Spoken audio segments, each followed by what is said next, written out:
everybody, it's Bella Malloy here, host of Seek Travel Ride. Welcome back to another midweek episode where I aim to keep your fire stoked for adventure travel. Now, this week I'm fairly stoked as it goes because I am sharing an update from Olly Hargreaves, and he's telling us all about his time crossing the Pamirs. What's extra special in this update for me is that Olly was joined in this part of his journey by his dad, Phill Hargreaves, which fans of the show may recognise the name because I featured Phill across 2 full episodes earlier in this year. Phil's journey from the UK to Australia and back again was taken 40 years ago. I've since also featured Olly's brother Jamie and his journey to Australia, where he's replicating the journey of his dad. And now here is Olly, joined by his dad, to cross the Pamir Mountains with him. What a special treat. No further introduction needed. Let's go straight into it. And listeners, if the Pamirs is somewhere that is on your list to travel to, you're going to find this pretty handy because Olly does go into quite some details about what the sections that he rode on were like. Take it away, Olly. Hey, Bella. It's time for another update, I guess. So I think last time I left you, I was just entering Tajikistan to head up to Dushanbe to take on the Pamir Highway. I had just been cycling through Afghanistan. I had a very easy border crossing into Tajikistan. They greeted me with dried figs.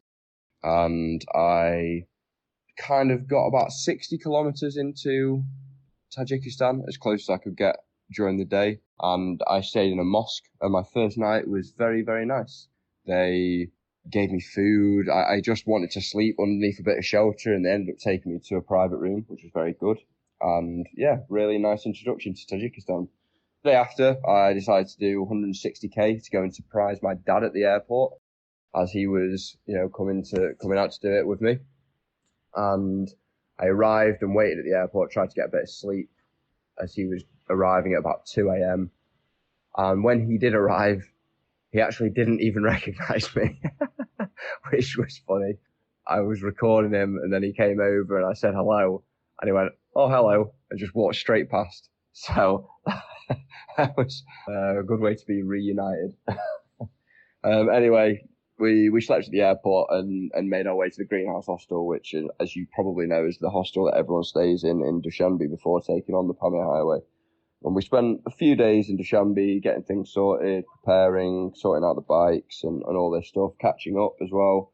Obviously, I've not seen him in good 4 or 5 months or whatever it was. So, yeah, then it was the start of the Pamir Highway, which, was one of the parts of the trip that I've been looking forward to the most. You hear all these amazing stories of the big Pamir mountains towering over you as you're cycling down. And it's going to be tricky. Everyone says how bad the roads are and all this stuff, but it actually turns out they're worse than anyone actually makes out. I don't think anything can really prepare you for how bad the roads are. And yeah, there's 3 different route options. There's 2 initial route options to get down to Kuala Lumpur. You go the north route, which is, again, bad roads and over a massive pass, or you go the south road, which is a bit longer, but it's on perfect tarmac. And then from then on, you can either do the Bartang Valley, which is the shortest but more difficult maybe climb, the M41, which is the actual Pamir Highway, or the southern route, which is the Wakhan Corridor, which is the one that me and my dad decided to do, as you basically follow the border between Tajikistan and Afghanistan for the entire way, getting all these amazing views of the mountains from both sides. Obviously, I had just been in Afghanistan, so maybe I was a little bit kind of nonchalant, I guess, about the fact that was Afghanistan. But, I guess if you've never been to Afghanistan, seeing it across the side of the river is, pretty cool. It's kind of like how the first time I saw Afghanistan before I entered, I guess. And yeah, we decided to do the Wakhan Corridor. So it's a much longer route, about maybe 200, 300 kilometers longer, but on places where you're only doing about 60k a day, or 80k a day normally. It really does add on a lot. So yeah, we spent the first kind of 4 or 5 days heading from Dushanbe to Kuala Lumpur, where we got 3 days in before or maybe it was 4 days in before my dad's first kind of issue with the bike. We had some really nice camping, got the first kind of views of the Pamirs. And the day before we were taking on the massive pass, my dad's derailleur snapped in the middle of nowhere. And it was really not good. It didn't snap. One of the springs in it gave way, which is even worse because you just can't do anything with it. And fortunately, we managed to get a lift. Or he got a lift. I cycled behind and caught him up to the next town that was only about 5 kilometres away, where apparently there was a shop which he could get it fixed. So I continued on, managed to find him where he was already underway fixing it. This shop had loads of derailleurs, so he fortunately managed to get it fixed. And it was a little bit annoying because we didn't get as far as we maybe wanted to. It meant we had a really big day the day after, going up and over the pass. But we got it sorted, which was much better than the other option, which was to get a bus all the way back to Dushanbe, where we thought, that might have to be the case if nowhere has, these derailleurs. So, yeah, we got that sorted and continued a bit and set up camp for the night at the kind of start of the climb over. We were going from about 1,000 meters of altitude to 3,500 meters, I think. It was a very big climb. Maybe it was 1,500 meters, but either way, very big one. Especially, my dad has been training in England, which in comparison, there's not a lot of climbing to be doing.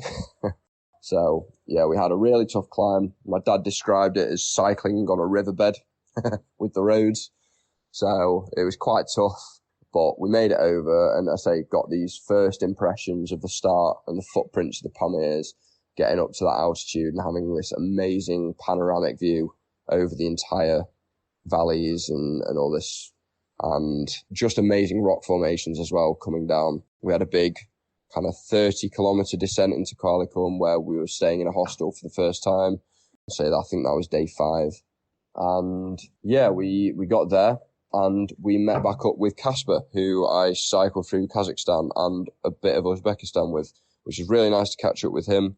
Had a few beers, had a bit of celebration, and kind of discussed routes and whether it would work with cycling together for a bit, which, yeah, fortunately it did. So we had a bit of food and got a bit of rest in an actual bed for once. We then cycled with Casper for 3 days to Rushan, where that's the kind of area where it splits off to go to the Bartang or the other routes. And he was doing the Bartang, so we decided to split off after Rushan. But the first bits of cycling were really good. There was a brand new Chinese road, which made for a really nice change from the really bad ones coming over the passes. Great cycling, apart from there's a couple of tunnels which are being built through where then you have to do about 20 kilometres of pretty bad roads to get around to the other side. Yeah, it was really nice to be cycling with Casper again. And you get to Qualicum, and that's where you first get the views of Afghanistan on the other side of the river. You got the Taliban flags flying and the guys from the Taliban driving around in their pickups with mounted machine guns and stuff. Yeah, we had a really good time cycling down, apart from the second day. I think it was the second day. And we basically had camped just before what turned out to be a load of construction. And we'd heard that it was all right and you could get through and all this kind of stuff. And we didn't actually know where the location was, but it turned out we camped 1 kilometre beforehand. And we got there in the morning at about 9 o'clock in the morning. Yeah, we got there and they said, you're not getting through. It's not opening until 6 p.m. And there was absolutely no bartering with them, not letting us through, which is a bit of a shame because we'd actually heard the day before people had been let through, and we met a few people later on in the journey who had also been let through almost immediately. So, they had to wait around for half an hour before things settled and then they were let through. So the fact that we weren't was rather irritating to find out because they actually didn't open it until 10 p.m. So we were waiting around the entire day, which is really, really boring when, you can't really do anything. And it more just irritating because you could be on the bike. You got all these plans of getting to places. Yeah, it was not ideal, but we made the most of it, chilled. I got some admin done and we were finally let through. It was like something out of Mad Max. Each side of the road was completely blocked up with traffic. So we kind of weaved our way through, but We then had absolutely no traffic coming through. I think we cycled on until about midnight from when we were let through. So we had about 2.5 hours or so of cycling, and we, had the road all to ourselves. And it was just at the time as well when the solar eclipse was happening, which was really cool, or the lunar eclipse, sorry.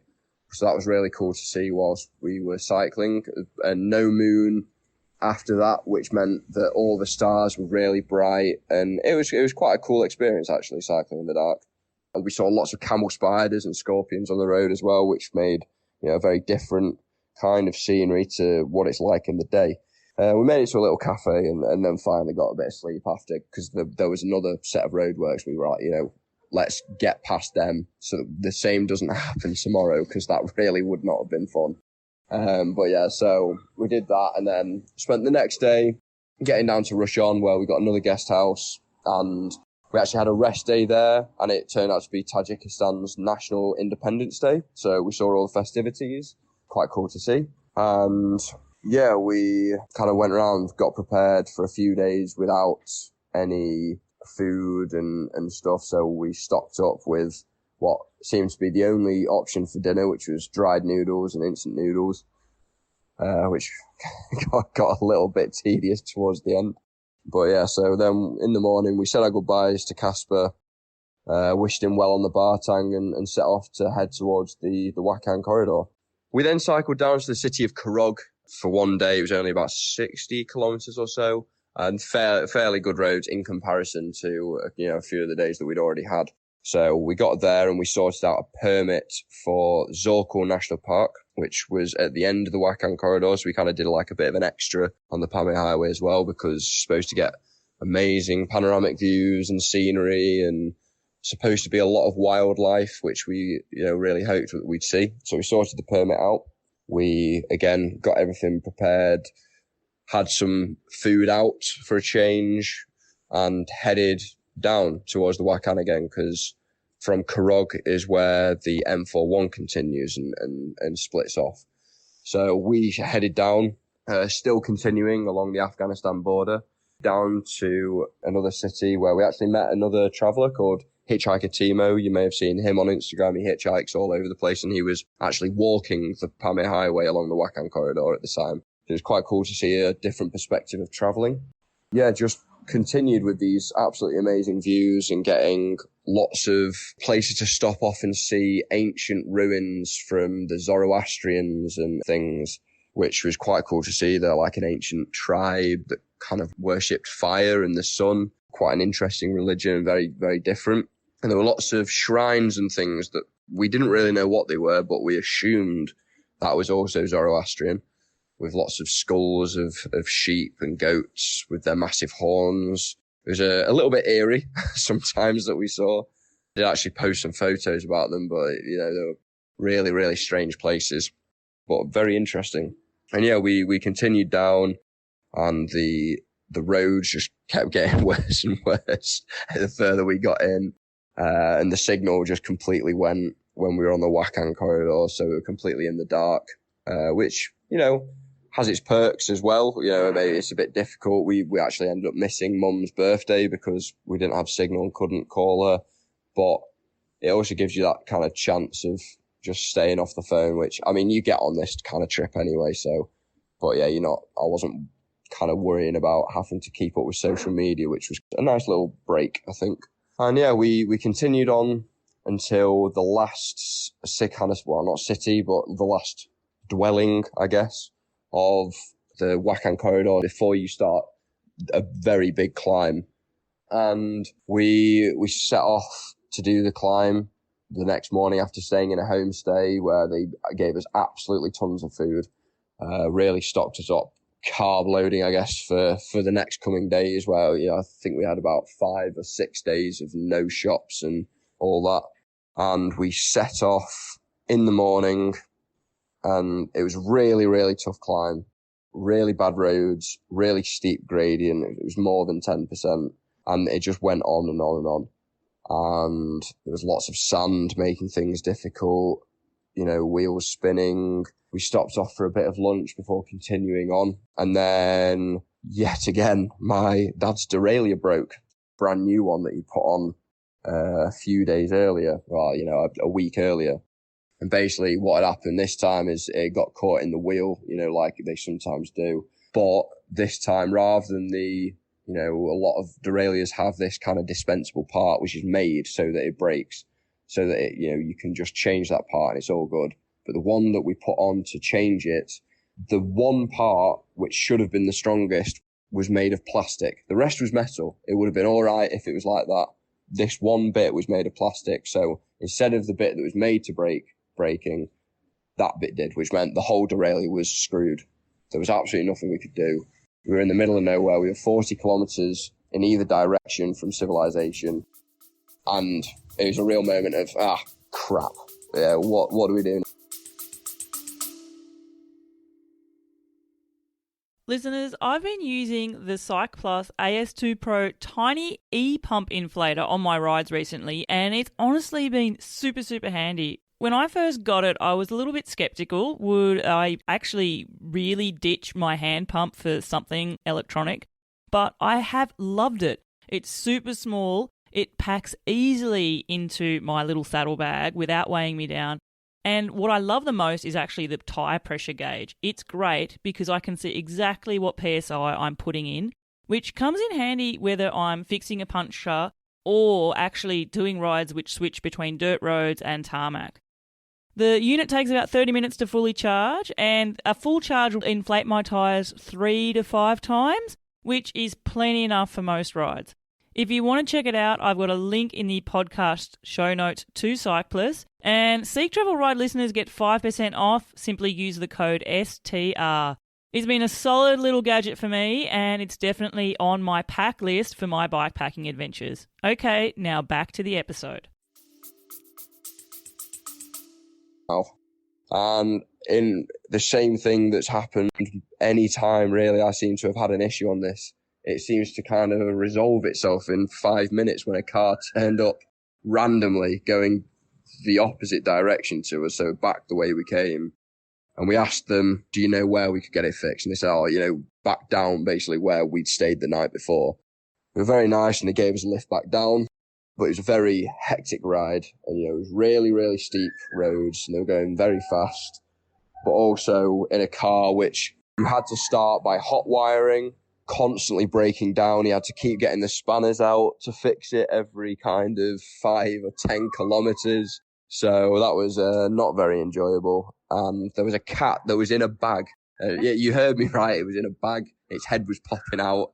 And, we finally made it back down after like 3 or 4 hours, I think, of riding. So that was a interesting trip down. My dad, when we got back down, immediately went off to try and fix it so that we could get going the next day.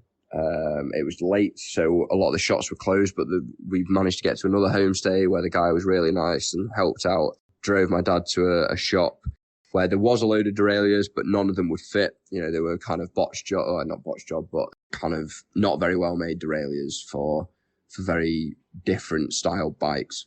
But he actually bribed a kid on a mountain bike to take his Shimano derailleur off the bike and gave him, quite a lot of money for it, for what it was. And he seemed to be quite happy to sell. He went back to his dad and, made sure it was all right, and then came back with the derailleur actually already off his bike. So he was quite happy to sell it. And yeah, managed to fix the bike, fortunately. But my dad really did not like the idea of taking on that part of the road again. So we ended up getting a lift back to the spot that we'd kind of ended in.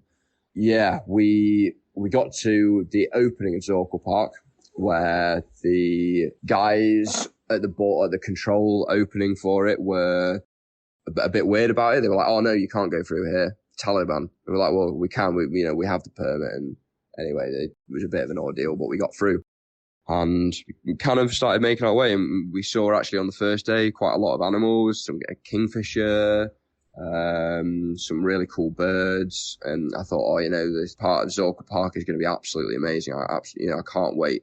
And we continued on, and the next, I think it was like 2 or 3 days, 2 days after that to get through the whole thing. But the riding was so difficult. It was like 50k a day max because we were going through sandy patches. We had a headwind, I think, which was making things difficult. And unfortunately, we didn't really see any animals. which was a bit of a shame because, we didn't even see marmots, which were all over the place. Saw loads of their homes and holes in the ground, but none of the actual animals themselves. And yeah, we continued on. Dad seemed to start to struggle a little bit whilst we're in the end of that kind of section. We got to another kind of, it's called an isolated dwelling on the maps, where we'd been recommended by a few people, and Dad had also found it online beforehand. There was like a thermal spa hot spring type place where, all this hot water comes out of the ground. There's a hotel there for like $10 a night or whatever it was. We were like, okay, we'll go there. And we actually, because we'd taken a bit longer to get through the park, we had more time there. And we were like, oh, great, we're going to have this great rest day with these thermal pools. It's going to be really nice. And we got into the pools, and it was like being boiled alive. It was so hot that if you sat in it, if you moved your leg, it would start to hurt because of how hot the water was. So that was far from ideal, but we made the most of it, and, had a bit of a look around this kind of little town, and quite cool scenery still. We met another traveller who was writing a book about Tajikistan, which was quite interesting to have a conversation with her. We then set off the next day, and Dad kind of really struggled that day. And this was getting all the way from there back onto the M41, the actual Pamir Highway. Yeah, we got to the road where the Pamir Highway continues, and, my dad was visibly not doing very well, but we kind of continued on and settled camp for the night. Dad went to bed quite early. He said he wasn't feeling the best, which wasn't a good sign. So yeah, we then had a very short day into Murghab, which is like the kind of capital of that area. Every time there was any kind of incline, my dad had to stop. The power in his legs were giving out. He wasn't really struggling if he wasn't doing anything, but any time we were on the bike, it was not very easy at all.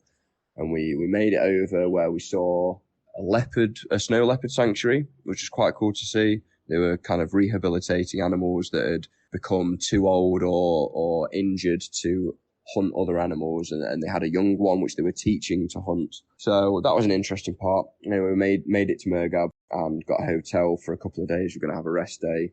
My dad normally won't make a fuss if he's feeling ill or whatever. And he was asking, he was like, I think I need to go to the doctor. So it was not the best. And we spoke to the hotel staff and said, where's the hospital? Is it easy to get to? Just needed to chat to a doctor. And she said, oh, don't worry, I will call a doctor and she will come because it'll be easy for you. And she came over and basically did a few readings on Dad where his blood oxygen, I think, was like 64% or something. Normally it's supposed to be about 98. So that wasn't good. She basically packed up the stuff and went, right, come with me. And, we were on the phone to Mum at the time. Dad had to disappear, but we didn't want to worry her. So I had to make up a bit of a white lie about where Dad had gone. And anyway, he was at the hospital for ages. I was kind of left at the hotel, not hearing anything back. And they finally came in and said, oh, your dad's staying at the hospital tonight. I was like, all right then. They drove me over to see him, and it turned out he'd actually got pulmonary edema, which is a form of altitude sickness. So they put him on oxygen. And yeah, a real shame. Dad obviously really miffed because it meant he was going to miss out on the last stretch. And, it wasn't obviously nice that he was suffering. And I actually joked about it the night before, because a bit of a backstory, but he ended up getting pulmonary edema when he tried to climb Amar Dablan in the Himalayas quite a few years ago. And I joked to him on that night before Murghab saying, it's not pulmonary edema again, is it? Which aged poorly. Yeah, he ended up on oxygen for 2 days, and I ended up actually on my birthday sorting out a taxi for him to go back down to Osh, because, you need to get down from altitude. That's the only real way of getting rid of altitude sickness. So I did that, sent him packing, and I had a conversation with Dad. I was like, look, as long as you're okay to go down on your own, I would quite like to finish off the section. And it's about 400 450 kilometers or something around that ballpark, to get down to Osh from Murgab, passing over the highest pass. And, my dad was very understanding. He was like, absolutely, he would have done the same thing in my shoes, I'm sure. And he said, yeah, if you're wanting to go and do it, that's absolutely fine. I can get myself sorted for 3 days in Osh. And I was like, I quite like a challenge. So, 440 kilometers in 4 days on the Pamir Highway, I think is pretty good going. So I thought, I'll push it and absolutely smash it out. And I ended up setting off later than I wanted to on that day because the taxi driver didn't head off in time. So I set off at kind of 2:00 in the afternoon or something on my birthday. And I wanted to get over the biggest pass. I thought that would be quite cool, be quite a special birthday. But so I didn't end up leaving until later. I camped just before that, and I actually got really ill during the night, so I had to keep jumping out of the tent, which was not the best end to the day. But yeah, I got a bit of rest. It was absolutely freezing cold. The bottles froze overnight, camping at a height of 4,200 meters of altitude or something. So it was pretty high up. And yeah, set off the next day, took on the biggest pass, which is at 4,600 and something, 660, I think, meters of elevation. Pushed on, and I was like, I got to the top. It was real grueling getting to the top of that part because you're at altitude. It was bad roads. It was real tough incline and riding. I was like, finally I've got this nice downhill, and the downhill was washboard. And then, I couldn't get any pace, and the washboard continued, and then finally the washboard ended, and then I was hit with a massive headwind, and I was like, I promised Dad I'd get there in 4 days. This is not going well. I've done, 60k the day before. I think I managed 80 that day, and I slept at Caracol Lake, which, as anyone who's cycled past that area knows, is absolutely freezing cold at night. And there is actually a little place to stay, but I was like, I need to get as far as I can. So I stayed about 10 kilometers out of that place, of Caracol. Another freezing night. Yeah, the morning after that, I was actually woken up by a German cyclist who kind of was shouting at me through the tent. He obviously seen the bike and knew that I was another bike packer. He was like, hello, do you have any Tajik money to sell or a SIM card? And I was like, what is happening here? And he was actually on a folding bike, which was pretty cool. We met 2 people cycling the Pamir Highway on a folding bike, which I thought was quite interesting. Anyway, I sold him my SIM card for $10, which was nice, and gave him some of the Tajik money that I had. So I got $20 and gave him the rest of the stuff. So that was a nice little bonus. Had a bit of 2 other passes to climb over before entering Kyrgyzstan. Yeah, and more kind of, rough roads, but it kind of become a mix of tarmac and rough roads at this point. So it was getting a bit nicer, but, still 4,400 meter passes to get over. 2 of them got through the border control, and then it's like 20 kilometers between the border controls, which is really weird. And it just kept going. I was like, have I missed something? But, managed to get to it. It was fairly easy getting into Kyrgyzstan. I think I managed to do 130 kilometers or so that day. I pushed right through Saritash, but just before you get to Saritash, you get some of the most amazing views looking behind you at the Pamirs with all these snow-topped mountains.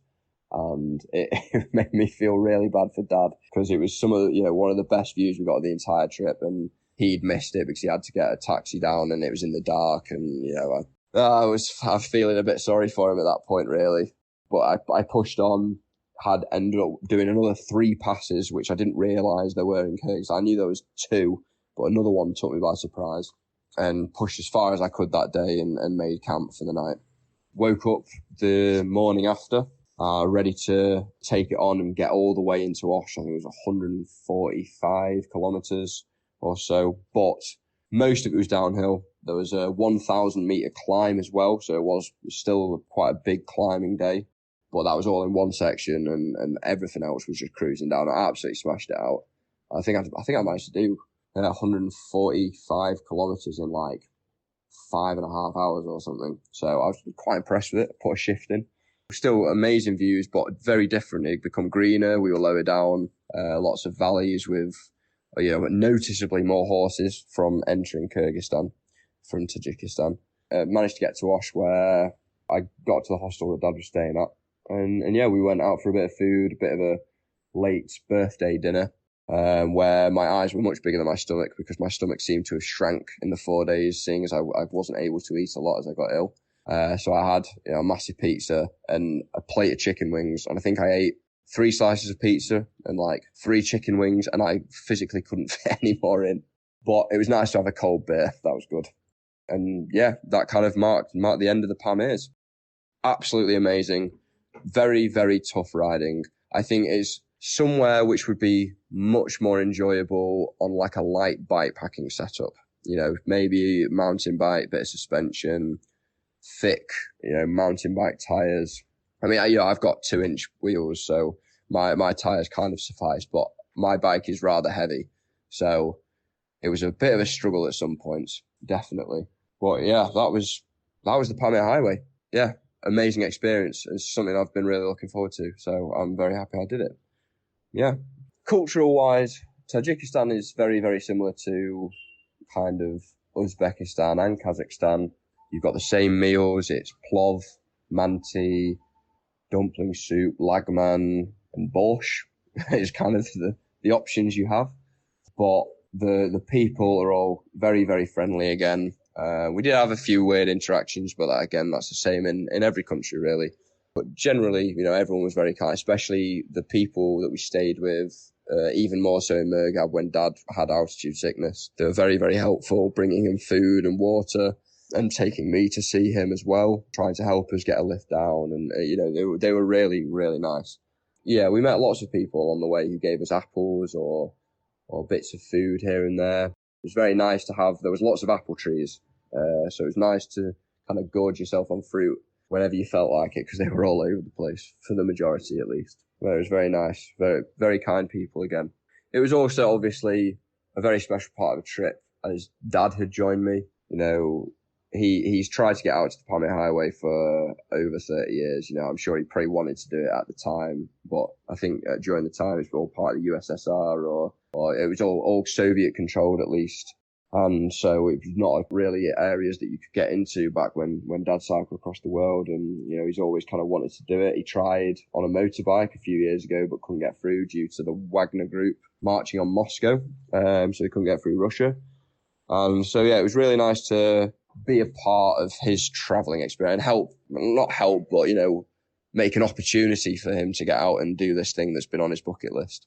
And apart from getting altitude sickness, I think he had a good time, and the multiple bike breaks, which I'm sure he could have done without of. But yeah, in total, it was really, really good. I say really nice to share it with Dad, and make some memories traveling together as well. Wow, Ollie, where do I go first? My. Well, I guess first and foremost, what a special thing it was for you to be able to share this part of your journey with your dad. I remember when we first connected, you had mentioned how you grew up with the stories of your dad's trip, and that sort of formed in your mind the idea to take one for yourself. So to be joined by the man himself and to share these kilometres on the road with him in such amazing scenery as that you found crossing the Pamirs, so special. But my goodness, didn't adventures come in all shapes and sizes for you both there?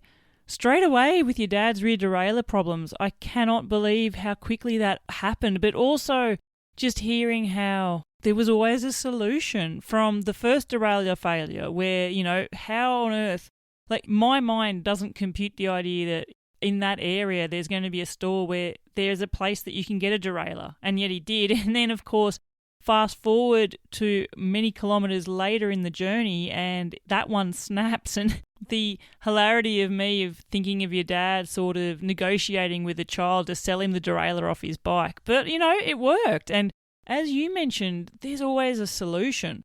I can't go further, though, without saying how sad I am that your dad did get struck with sickness there, although I am thankful that he was able to get to a hospital and actually be okay, because I imagine there would be some further isolated areas on the journey there where that wouldn't have been such a straightforward thing to find.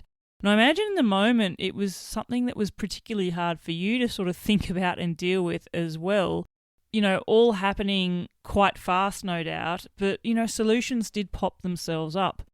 It also sounded like you did get afflicted by the Pamir Highway sickness, which I think has nearly impacted almost everyone I've interviewed.